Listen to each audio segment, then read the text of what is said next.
Bismillahirrahmanirrahim. Kita lihat penjelasan sabda Nabi sallallahu alaihi wasallam yang berbunyi, yaftahullahu ala yadayhi. Semoga Allah menganugerahkan kemenangan melalui tangannya. Rasul berterus terang dengan kabar gembira atas kemenangan. Itu adalah suatu pertanda dari tanda-tanda kenabian.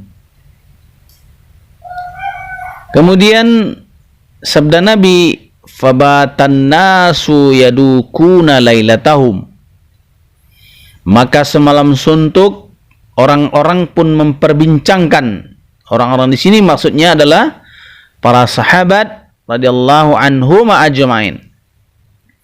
Dengan membaca nasab lailatahum, yang artinya malam mereka, lailatahum, malam mereka, yadukuna, artinya memperbincangkan, maksudnya tentang orang yang akan diserahi bendera oleh Rasul sallallahu alaihi wasallam pada besok harinya. Ini menunjukkan betapa antusiasnya para sahabat radhiyallahu anhum ajmain kepada kebaikan dan keseriusan mereka kepadanya. Mereka bersungguh-sungguh di dalam kebaikan, tidak setengah-setengah, tidak separuh-separuh, dan menunjukkan pula terhadap ketinggian derajat mereka dalam ilmu dan iman. Kemudian sabda beliau sallallahu alaihi wasallam, ayyuhum yu'taha. Siapakah di antara mereka dengan membaca rafa kalimat ayyu mabni atas dhammah karena dimudhafkan dan bagian depan silahnya dibuang. Ya. Siapakah di antara mereka? Falamma asbahu ghadaw ala Rasulillah sallallahu alaihi wasallam kulluhum yarjuna an yu'taha. Ya. Pagi harinya, falamma asbahu ghadaw, pagi harinya mereka mendatangi Rasulullah sallallahu alaihi wasallam, yakni para sahabat.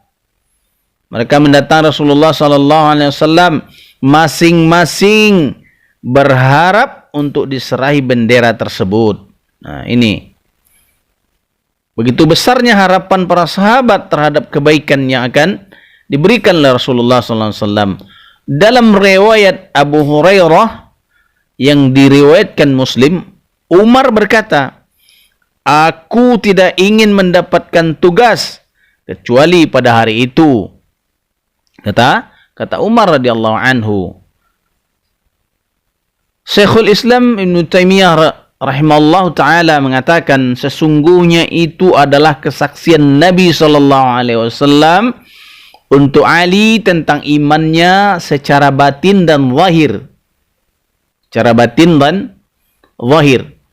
Sebagai ketetapan pembelaannya kepada Allah dan Rasulnya. Dan kewajiban orang-orang mukmin untuk membelanya.